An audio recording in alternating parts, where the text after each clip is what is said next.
नमस्कार, मी अश्विनी आणि तुम्ही पाहताय DS न्यूज 24 बातमी. संगमनेर तालुक्यातील साकूर येथून ही मोठी बातमी समोर आली आहे. फेब्रुवारी 2026 मध्ये लक्षवेध फाउंडेशन तर्फे घेण्यात आलेला लक्षवेध राज्यस्तरीय प्रज्ञाशोध परीक्षेचा निकाल नुकताच जाहीर झालाय.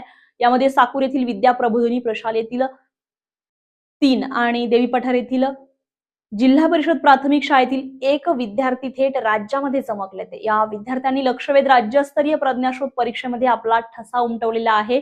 विद्या प्रबोधिनी प्रशालेतील इयत्ता पहिलीतील विद्यार्थी अशोकराव इंद्रजित खेमनर याने 150 पैकी 136 गुण मिळवत राज्यामध्ये 8वा तर अहिल्यानगर जिल्ह्यामध्ये पहिला क्रमांक मिळवलाय.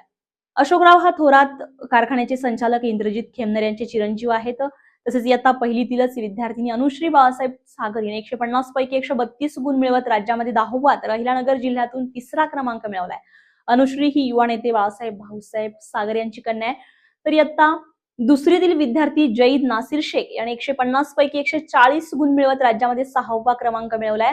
तसेच देवी पठार येथील जिल्हा परिषद प्राथमिक शाळेतील इयत्ता दुसरीतील विद्यार्थिनी स्पृहा गणपत पवार हिने 150 पैकी 140 गुण मिळवत राज्यामध्ये 6वा क्रमांक मिळवलाय. या सर्व विद्यार्थ्यांनी घवघवीत यश मिळवल्यामुळे त्यांचं अभिनंदन करण्यात येते.